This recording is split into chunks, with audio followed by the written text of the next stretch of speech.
ವಿಶ್ವವಿಖ್ಯಾತ ಮೈಸೂರು ಪ್ಯಾಲೇಸ್ನ ಮುಂದೆ ಸ್ಫೋಟದ ಸೌಂಡ್ ಕೇಳಿದೆ.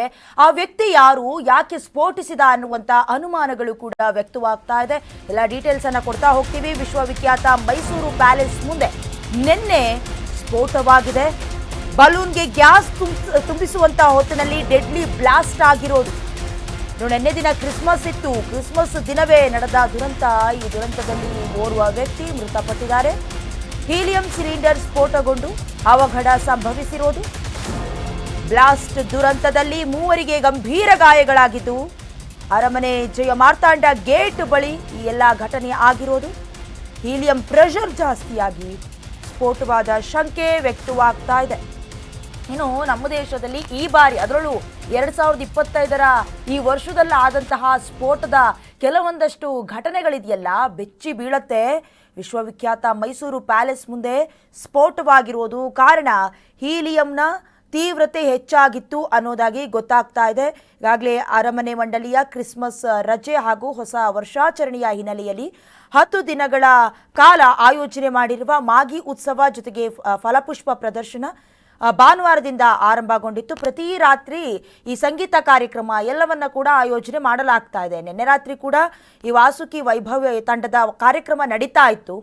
ಈ ಸಂದರ್ಭದಲ್ಲೇ ಸಿಲಿಂಡರ್ ಸ್ಫೋಟ ಸಂಭವಿಸಿರೋದು ಒಂದಷ್ಟು ಅನುಮಾನ ಕಾರಣವಾಗುತ್ತೆ. ಯಾಕಂದ್ರೆ ದಿನನಿತ್ಯ ಬಲೂನನ್ನ ಹೀಲಿಯಂನ ಮೂಲಕ ತುಂಬಿಸ್ತಾರೆ. ಆದರೆ ಈ ರೀತಿಯಾದಂಥ ದುರ್ಘಟನೆ ಇರಲಿ, ಅಲ್ಲಿ ಸಾವಿಗೀಡಾಗಿರೋದನ್ನು ಗಮನಿಸಬೇಕಾಗತ್ತೆ. ಹಾಗಾಗಿ ಇಷ್ಟೊಂದು ಭೀಕರತೆಗೆ ಕಾರಣವಾಗಿದ್ದೇನು? ಹೀಲಿಯಂ ಬಲೂನ್ಗಾಗಿ ಬಳಸ್ತಾ ಇದ್ದ ಗ್ಯಾಸ್ ಸಿಲಿಂಡರ್ ಸ್ಫೋಟ ಪ್ರಕರಣದ ಸಂಬಂಧವಾಗಿ ಪೊಲೀಸ್ ತನಿಖೆ ಕೂಡ ಈಗಾಗಲೇ ಚುರುಕುಗೊಂಡಿದೆ. ಹಲವಾರು ಅನುಮಾನಗಳಿಗೂ ಕೂಡ ಕಾರಣವಾಗ್ತಾ ಇದೆ. ಇನ್ನು ಸ್ಫೋಟದ ತೀವ್ರತೆಗೆ ಅಂಬಾವಿಲಾಸ ಅರಮನೆಯ ಮುಂಭಾಗದ ಜಯಮಾರ್ತಾಂಡ ದ್ವಾರದ ಬಳಿ ಹೀಲಿಯಂ ಮಾರ್ತಾ ಇದ್ದ ಸಲೀಂ ಅನ್ನುವಂಥವ್ರು ಮೃತಪಟ್ಟಿರೋದು ಗೊತ್ತಾಗಿದೆ. ಸ್ಫೋಟದ ತೀವ್ರತೆಗೆ ಬೆಚ್ಚಿ ಬಿದ್ದಿದೆ ಸಾಂಸ್ಕೃತಿಕ ನಗರಿ.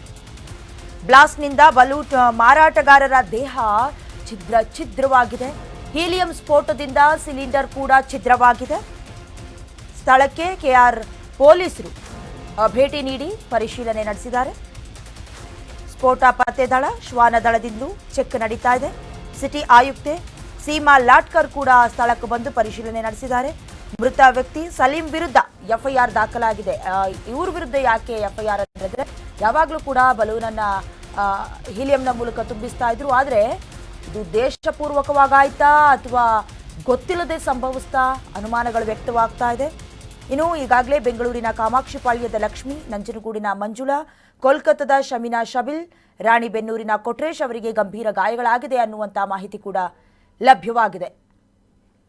ಇನ್ನು ಇದೇ ವಿಚಾರಕ್ಕೆ ಸಂಬಂಧಪಟ್ಟಂತೆ ಹೆಚ್ಚಿನ ಡೀಟೇಲ್ಸ್ ಅನ್ನ ಕೊಡ್ತಾ ಹೋಗ್ತಾರೆ ನ್ಯೂಸ್ ಡೆಸ್ಕ್ನಿಂದ ಜಾಯ್ನ್ ಆಗಿ ನಮ್ಮ ಪ್ರತಿನಿಧಿ ಸಂಜಯ್. ಈಗಾಗಲೇ ವಿಶ್ವವಿಖ್ಯಾತ ಮೈಸೂರು ನಿನ್ನೆ ಬೆಚ್ಚಿ ಬಿದ್ದಿದೆ ಅಂದ್ರೂ ತಪ್ಪಾಗೋದಿಲ್ಲ. ಇಷ್ಟು ದಿನ ಹೀಲಿಯಂನ ಮೂಲಕ ಬಲೂನನ್ನು ತುಂಬಿಸ್ತಾ ಇದ್ದವರು ನಿನ್ನೆ ಏಕಾಏಕಿ ದೇಹವೇ ಛಿದ್ರವಾಗುವಷ್ಟು ಆ ಸ್ಫೋಟಕತೆಗೆ ಕಾರಣವೇನು? ಆತ ಎಲ್ಲಿ, ಅವನು ಎಷ್ಟೊತ್ತಿಗೆ ಈ ದುರ್ಘಟನೆ ಸಂಭವಿಸಿತ್ತು ಸಂಜಯ್? ಅಂತ ಹೇಳಿದ್ರೆ ಈಗೇನು ಜಯಮಾರ್ತಾಂಡ ದ್ವಾರ ಏನಿದೆ, ಈ ದ್ವಾರದಲ್ಲಿ ಈಗ ಹೀಲಿಯಂ ಸಿಲಿಂಡರ್ ಬಸ್ಟ್ ಆಗಿರುವಂಥದ್ದು ನಿನ್ನೆ ಒಂದು ಸುಮಾರು 8:30-9 ಗಂಟೆ ಸಮಯದಲ್ಲಿ ಈ ಒಂದು ಘಟನೆ ನಡೆದಿರುವಂಥದ್ದು. ಏನು ಅಲ್ಲಿ ಹೀಲಿಯಂ ಬಲೂನನ್ನು ಮಾಡ್ತಿದ್ದಂತಹ ವ್ಯಕ್ತಿ ಆ ಒಂದು ಸಿಲಿಂಡರನ್ನು ಇಟ್ಕೊಂಡು ಬಲೂನಿಗೆ ಒಂದು ಹೀಲಿಯಂ ಗಾಳಿಯನ್ನು ತುಂಬುವಂಥ ಕೆಲಸವನ್ನು ಮಾಡ್ತಾ ಇರ್ತಾನೆ. ಆ ಕೆಲಸವನ್ನು ಮಾಡ್ತಿದ್ದಂಥ ಸಂದರ್ಭದಲ್ಲಿ ಏನು ಮಾರಾಟವನ್ನು ಮಾಡ್ತಾ ಇರ್ತಾನೆ ಹೀಲಿಯಮನ್ನು, ಮತ್ತು ಆ ಹೀಲಿಯಂ ಸಿಲಿಂಡರ್ ಕೂಡ ಅವನು ಅದರ ಜೊತೆಯೇ ಕ್ಯಾರಿ ಮಾಡ್ತಾ ಇರ್ತಾನೆ. ಈ ಒಂದು ದುರ್ಘಟನೆ ಆಗುವ ಕಾರಣ ಏನಪ್ಪ ಅಂತ ಹೇಳಿದ್ರೆ, ಆ ಒಂದು ಹೀಲಿಯಂ ಸಿಲಿಂಡರ್ ಏನಿತ್ತು ಅದು ಪ್ರೆಷರ್ ಜಾಸ್ತಿ ಆಗಿತ್ತು. ಆದಂಥ ಕಾರಣ ಆ ಒಂದು ಸಿಲಿಂಡರ್ ಬಸ್ಟ್ ಆಗಿರೋದು ಈಗ ಮೇಲ್ನೋಟಕ್ಕೆ ಕಂಡು ಬರ್ತಾ ಇರುವಂಥದ್ದು. ಇದ್ರ ಜೊತೆಗೆ ಏನು ಆ ಒಂದು ವ್ಯಾಪ್ತಿಯಲ್ಲಿ ಅಂದರೆ ಅರಮನೆಯ ಸುತ್ತಮುತ್ತ ಅಂತಹ ಸ್ಫೋಟಕ ವಸ್ತುಗಳನ್ನ ಬಳಸುವಂತಿಲ್ಲ. ಅದಲ್ಲದೆ ಆ ಒಂದು ಹೀಲಿಯಂ ಸಿಲಿಂಡರ್ನ ಅಲ್ಲಿ ಇಡೋದಕ್ಕೆ ಪರ್ಮಿಷನ್ನು ಕೂಡ ಇಲ್ಲ. ಈ ಒಂದು ನಿಟ್ಟಿನಲ್ಲಿ ನೋಡೋದಾದರೆ ಆ ಸುತ್ತಮುತ್ತಲಿನ ಏನು ಅರಮನೆಯ ಏನು ಸೆಕ್ಯೂರಿಟಿ ಇದೆ ಅದರಲ್ಲಿ ಲ್ಯಾಪ್ಸ್ ಆಗಿದೆ ಅನ್ನೋ ಒಂದು ಕಾಣಿಸ್ತಾ ಇರುವಂಥದ್ದು. ಯಾಕಂತ ಹೇಳಿದ್ರೆ ಅಂತಹ ಸ್ಫೋಟಕ ವಸ್ತುಗಳು ಕಂಡಲ್ಲಿ ಅದನ್ನು ಸೀಸ್ ಮಾಡಿ ಅದನ್ನು ಅವರಿಗೆ ಕಠಿಣ ಕ್ರಮವನ್ನು ತೆಗೆದುಕೊಳ್ಬೇಕು. ಯಾರೆಲ್ಲ ಅದನ್ನು ಬಳಸ್ತಾ ಇರ್ತಾರೆ ಈ ಒಂದು ಕ್ರಮ ಆಗಬೇಕು. ಆದರೆ ಅಲ್ಲಿ ಯಾವುದೇ ರೀತಿ ಆಗಿಲ್ಲ. ಅಂದರೆ ಅರಮನೆಯ ಒಂದು 50 ಮೀಟರ್ ಡಿಸ್ಟೆನ್ಸಲ್ಲಿ ಈ ಘಟನೆ ನಡೆದಿರುವಂಥದ್ದು. ಅದಲ್ಲದೆ ಇಲ್ಲಿವರೆಗೂ ತುಂಬಾ ಏನು ಬಾಂಬ್ ಬೆದರಿಕೆಗಳು ಬರ್ತಾ ಇರುವಂಥದ್ದು. ಮತ್ತು ಕಳೆದ ತಿಂಗಳು ಕೂಡ ಏನು ಕೆಂಪುಕೋಟೆ ಬಾಂಬ್ ಬ್ಲಾಸ್ಟ್ ಇತ್ತು, ಅದರಲ್ಲೂ ಕೂಡ ತುಂಬ ಜನ ಸಾವನ್ನಪ್ಪಿದ್ರು. ಈ ಎಲ್ಲ ಕಾರಣವನ್ನು ತೆಗೆದುಕೊಂಡ್ರೆ ಈ ಒಂದು ವಿಚಾರವನ್ನು ನಾವು ಗಂಭೀರವಾಗಿ ಪೊಲೀಸರು ತೆಗೆದುಕೊಳ್ಬೇಕು ಅನ್ನೋ ಒಂದು ನಿಟ್ಟಿನಲ್ಲಿ ಈಗಾಗಲೇ ಎಲ್ಲರೂ ಹೇಳ್ತಿರುವಂಥ. ಮತ್ತು ನಿನ್ನೆ ಕೂಡ ಅಷ್ಟೇ 25ನೇ ತಾರೀಕು ಇದ್ದಂಥ ದಿನ ರಜೆ ಇದ್ದ ಕಾರಣ ಹಲವಾರು ಜನ ಆ ಸ್ಥಳಕ್ಕೆ ಬಂದು ಪ್ರವಾಸ ಏನು ಅರಮನೆಯ ನೋಡಲಿಕ್ಕೆ ಇಲ್ಲ ವೀಕ್ಷಣೆ ಮಾಡಲಿಕ್ಕೆ, ಅದರ ಲೈಟಿಂಗ್ಸ್ನ ವೀಕ್ಷಣೆ ಮಾಡಲಿಕ್ಕೆ ಬರ್ತಾ ಇದ್ದಂಥದ್ದು. ಈ ಒಂದು ದುರ್ಘಟನೆಯಲ್ಲಿ ಸದ್ಯ ಏನು ಅದನ್ನು ಬಳಸ್ತಾ ಇದ್ದ ಆ ವ್ಯಕ್ತಿ ಮಾತ್ರ ಸಾವನ್ನಪ್ಪಿರೋದು. ಇನ್ನೆಲ್ಲರಿಗೂ ಕೂಡ ಗಾಯಗಳಾಗಿದೆ.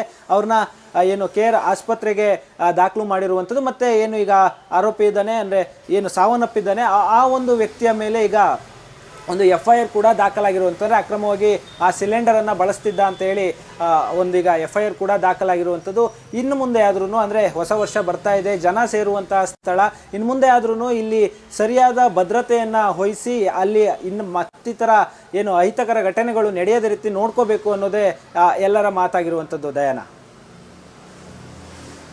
ಸಿಲಿಂಡರ್ ಸ್ಫೋಟ ಆಕಸ್ಮಿಕನ ಅಥವಾ ಉದ್ದೇಶ ಪೂರ್ವಕವಾಗಿ ಆಗಿರುವಂತಹ ಘಟನೆಯ ಅನ್ನುವಂಥ ಪ್ರಶ್ನೆಗಳು ಕೂಡ ಕಾಡ್ತಾ ಇದೆ. ಜೊತೆಗೆ ಅರಮನೆಯ ಮುಂಭಾಗದಲ್ಲಿ ಇಷ್ಟು ದಿನಗಳ ಕೂಡ ಕಾಣಿಸಿಕೊಳ್ಳದ ಥ್ಯಾಂಕ್ ಯು ಸಂಜಯ್ ನಿಮ್ಮ ಡೀಟೇಲ್ಸ್ಗಾಗಿ. ಇನ್ನು ರಾತ್ರಿ ಇಲ್ಲಿಗೆ ಯಾಕೆ ಬಂದ್ರು ಈ ಪ್ರಶ್ನೆಗಳು ಕೂಡ ಕಾಡ್ತಾ ಇದೆ. ಅರಮನೆಯ ಮುಂಭಾಗವೇ ಸಿಲಿಂಡರ್ ಸ್ಫೋಟ ಯಾಕಾಯಿತು ಈ ಪ್ರಶ್ನೆಯೂ ಕೂಡ ಉದ್ಭವಿಸ್ತಾ ಇದೆ. ಸದ್ಯದ ಮಟ್ಟಿಗೆ ಇಷ್ಟೆಲ್ಲ ಪ್ರಶ್ನೆಗಳನ್ನ ಮುಂದಿಟ್ಕೊಂಡು ಪೊಲೀಸರು ಈಗ ತನಿಖೆಯನ್ನ ಆರಂಭಿಸಿದ್ದಾರೆ. ಯಾಕಂದ್ರೆ ಅರಮನೆಯ ಮುಂಭಾಗದಲ್ಲಿ ಏನಾದರೂ ವಸ್ತುಗಳನ್ನ ಮಾರ್ತಿದ್ದಾರೆ ಅಂತ ಹೇಳಿದ್ರೆ ಆ ಲೋಕಲ್ ಪರ್ಸನ್ಸ್ಗಳೇ ಮಾರ್ತಿರ್ತಾರೆ. ಬಟ್ ಬೇರೆ ಕಡೆಯಿಂದ ಬಂದು ಸ್ಫೋಟವಾಗಿದೆ ಅಂತ ಹೇಳಿದ್ರೆ ಕಾರಣ ಏನು, ತನಿಖೆ ಚುರುಕುಗೊಳ್ತಿದೆ.